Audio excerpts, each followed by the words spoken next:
chart I on was like, purpose, or are you at letter D before you think you're at letter D? Is that on purpose? No. Okay, I was actually kind of liking that idea. I've never started that retard that soon, but had you continued that, it would have worked really. And did you hear how well the brass played together? Yep. Yeah, that was interesting. Now, did you also notice? I thought this was very interesting. We lost half our trumpet section, but I started singing the triplets, and then when Sam came in, he's like, "No, this is too slow. I'm gonna go faster." And then you followed him, which is good in some ways and bad in others. So make sure you're the conductor. You're driving the ship. Otherwise, we're gonna have a mutiny, and that's never good for the captain. It's great for other people, not good for the captain. Okay, but if you like the idea, then go with it. It actually worked. It was kind of fun. It was kind of cool. But he took over. Okay, and if that's okay, then that's good. But if not, then you have to take over and make sure that he follows you. So let's go back to the allegro, and let's start rehearsing now. Okay. Yep. Okay. So B. Watch me. Sorry. It's okay.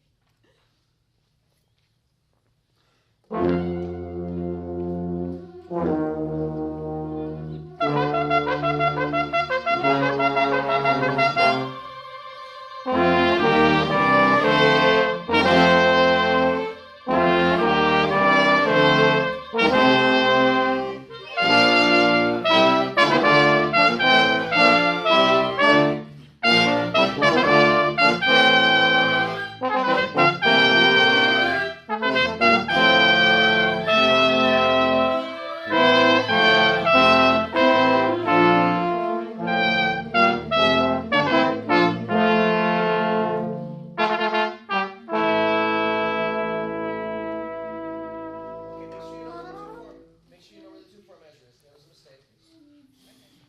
Your eye contact is fabulous. It's really good. Okay, you know your score better than you probably know any other score, which is great. Okay. Now what we want you to do is listen more, because you're still thinking about you. Let the two of us think about you. You think about them. You listen to them. And the retard is working, but we got off by 2 beats. And then when you approach letter D, you can just meld. You can just sustain. There's no need to beat through that because there's no time. There's no rhythm happening in that long chord. You notice that? So you can just simply sustain that with a sustaining gesture, and then a release, and then upbeat to D with a really musical upbeat. So you want to work into D? Okay. Yeah. Where would you like to go? Yes. Yes. So the 2/4 before D. So that's. Let's actually go before that to work into the 2/4 so it feels comfortable for you. Okay. Sure. Let's go 2 before the 2/4. I have a really terrible page turn. Oh. LOL. So 2 before D.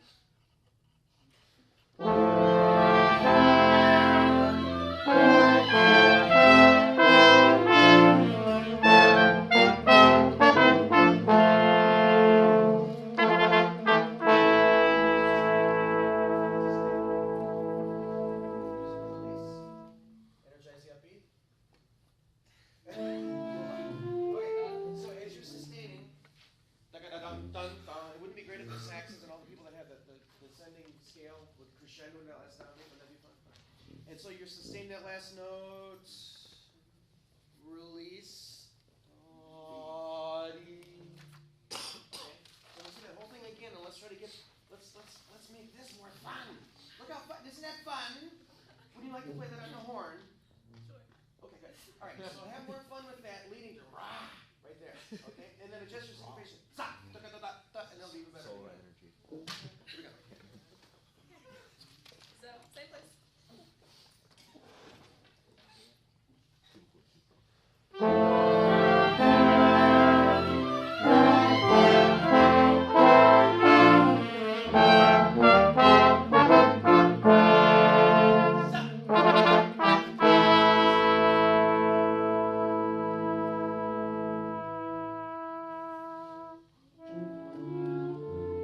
Okay, so let's sustain the chord. Release. Sustain. The release is the breath. Ta, breath. Upbeat. D. Sustain, breath. Upbeat. D. Think of it that way. So here's the sustaining chord with the sustaining gesture. Remember, the breath is on beat 3 and the release is on beat 3. It's one and the same.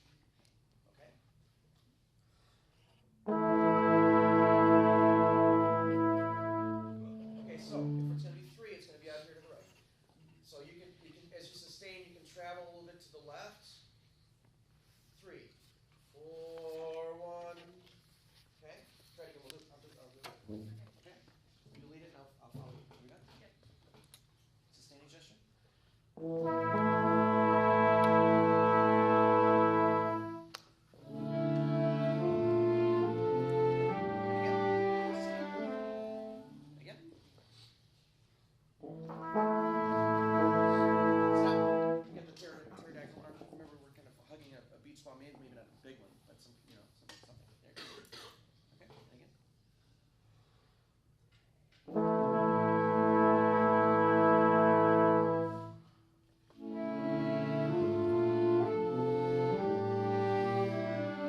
Stop. Christian, this is Festival Prelude. Here we go.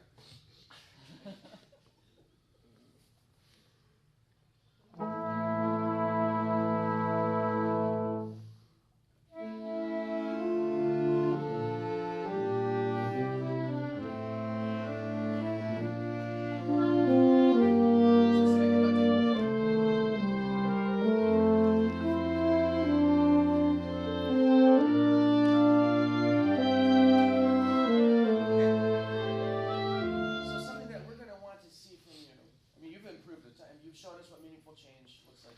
You've broken out of your box today. Okay? You guys feel that too? Absolutely. It's really good. Next time, you want more interaction individually with musical things, with bringing out moving lines here, bringing out the melody, bringing out counter melodies, those kinds of things. Okay? Comments, please. One thing that Dr. Ross mentioned earlier is where you would have been for changes. One thing that I noticed was like your prep for us was like writing tempo, but then because it's not a very full section, you kind of like hesitated and then waited on us. So like when you did that, just like subdivide it in your head and like until you get used to that. Like I don't want to say ignore like what's going on, but like concentrate on the subdivision until you're like really comfortable. Whenever we played in the group, Speak up. didn't really react that much in phase, but you reacted so much when Dr. Ross did something, anything whatsoever, he said something, you just like, you had like the most lit up kind of expression. If you can transfer that to us, that'd be phenomenal. Other comments? I've already said everything throughout the. Okay, thank you very much.